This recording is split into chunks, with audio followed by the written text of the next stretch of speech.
ଜିଖରିୟ ଅଧ୍ୟାୟ 7।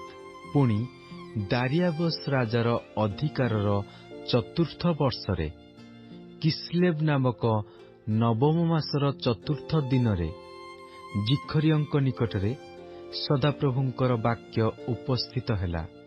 ସେ ସମୟରେ ବୈଥଲସ୍ଥ ଲୋକମାନେ ସେରଶ୍ଚର, ରେଗମେଲକ ଓ ସେମାନଙ୍କର ଲୋକମାନଙ୍କୁ ସଦାପ୍ରଭୁଙ୍କ ନିକଟରେ ବିନତି କରିବା ପାଇଁ ଓ ସୈନ୍ୟାଧିପତି ସଦାପ୍ରଭୁଙ୍କ ଗୃହର ଯାଜକମାନଙ୍କୁ ଓ ଭବିଷ୍ୟଦ୍ବକ୍ତାମାନଙ୍କୁ ଏହି କଥା ପଚାରିବା ପାଇଁ ପ୍ରେରଣ କରିଥିଲେ, ଯଥା ମୁଁ ଏତେ ବର୍ଷ ଯାଏ ଯେପରି କରି ଆସିଅଛି, ସେପରି ମୁଁ କି ପଞ୍ଚମ ମାସରେ ଆପଣାକୁ ପୃଥକ୍ କରି ବିଳାପ କରିବି?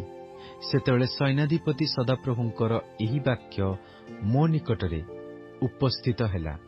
ଦେଶର ସମଗ୍ର ଲୋକଙ୍କୁ ଓ ଯାଜକମାନଙ୍କୁ ଏହି କଥା କୁହ, ତୁମ୍ଭେମାନେ ଏହି 70 ବର୍ଷ ଯାକ ପଞ୍ଚମ ମାସରେ ଓ ସପ୍ତମ ମାସରେ ଉପବାସ ଓ ବିଳାପ କଲାବେଳେ ତୁମ୍ଭେମାନେ କି ଆମ୍ଭ ଉଦ୍ଦେଶ୍ୟରେ, ପ୍ରକୃତରେ ଆମ୍ଭ ଉଦ୍ଦେଶ୍ୟରେ ଉପବାସ କଲ? ପୁଣି ତୁମ୍ଭେମାନେ ଭୋଜନ କଲାବେଳେ ଓ ପାନ କଲାବେଳେ କି ଆପଣାମାନଙ୍କ ପାଇଁ ଭୋଜନ କରୁନାହଁ ଓ ଆପଣାମାନଙ୍କ ପାଇଁ ପାନ କରୁନାହଁ?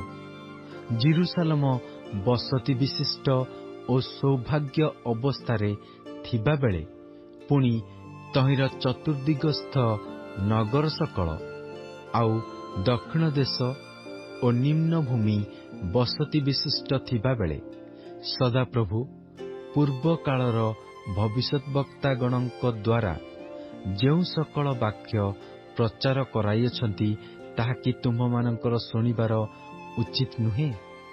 ଅନନ୍ତର ସଦାପ୍ରଭୁଙ୍କର ଏହି ବାକ୍ୟ ଜିଖରିୟଙ୍କ ନିକଟରେ ଉପସ୍ଥିତ ହେଲା। ସୈନ୍ୟାଧିପତି ସଦାପ୍ରଭୁ ଏହି କଥା କହିଅଛନ୍ତି, ଯଥାର୍ଥ ବିଚାର କର। ପ୍ରତ୍ୟେକ ଲୋକ ଆପଣା ଭ୍ରାତା ପ୍ରତି ଦୟା ଓ କରୁଣା ପ୍ରକାଶ କର। ପୁଣି ବିଧବା, ପିତୃହୀନ, ବିଦେଶୀ ଓ ଦରିଦ୍ରର ପ୍ରତି ଉପଦ୍ରବ କର ନାହିଁ। ଆଉ ତୁମ୍ଭମାନଙ୍କ ମଧ୍ୟରୁ କେହି ମନେ ମନେ ଆପଣା ଭ୍ରାତାର ଅନିଷ୍ଟ ଚିନ୍ତା ନ କରୁ।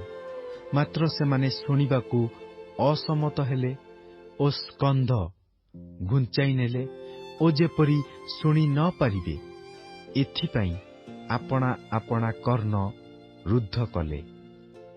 ହଁ, ସେମାନେ ଯେପରି ବ୍ୟବସ୍ଥା ଓ ସୈନ୍ୟାଧିପତି ସଦାପ୍ରଭୁ ଆପଣା ଆତ୍ମା ଦ୍ୱାରା ପୂର୍ବକାଳର ଭବିଷ୍ୟଦ୍ବକ୍ତାଗଣର ହସ୍ତରେ ଯେଉଁ ଯେଉଁ ବାକ୍ୟ କହି ପଠାଇଲେ, ତାହା ଯେପରି ନ ଶୁଣିବେ, ଏଥିପାଇଁ ସେମାନେ ଆପଣା ଆପଣା ଅନ୍ତଃକରଣ ହୀରକ ପ୍ରସ୍ତର ତୁଲ୍ୟ କଠିନ କଲେ।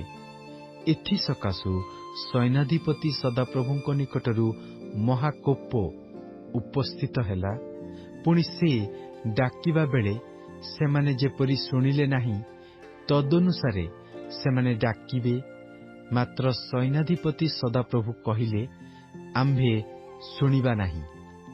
ମାତ୍ର ଯେଉଁ ଗୋଷ୍ଠୀଗଣକୁ ସେମାନେ ଜାଣିନାହାନ୍ତି, ସେ ସମସ୍ତଙ୍କ ମଧ୍ୟରେ ଘୂର୍ଣ୍ଣିବାୟୁ ଦ୍ୱାରା ଆମ୍ଭେ ସେମାନଙ୍କୁ ଛିନ୍ନ ଭିନ୍ନ କରିବା। ଏହି ପ୍ରକାରେ ସେମାନଙ୍କ ଉତ୍ତାରେ ଦେଶ ଧ୍ୱଂସ ସ୍ଥାନ ହେଲା। ତହିଁରେ କୌଣସି ମନୁଷ୍ୟ ତହିଁର ମଧ୍ୟ ଦେଇ ଗମନାଗମନ କଲା ନାହିଁ, କାରଣ ସେମାନେ ରମ୍ୟ ଦେଶକୁ ଧ୍ୱଂସ ସ୍ଥାନ କଲେ।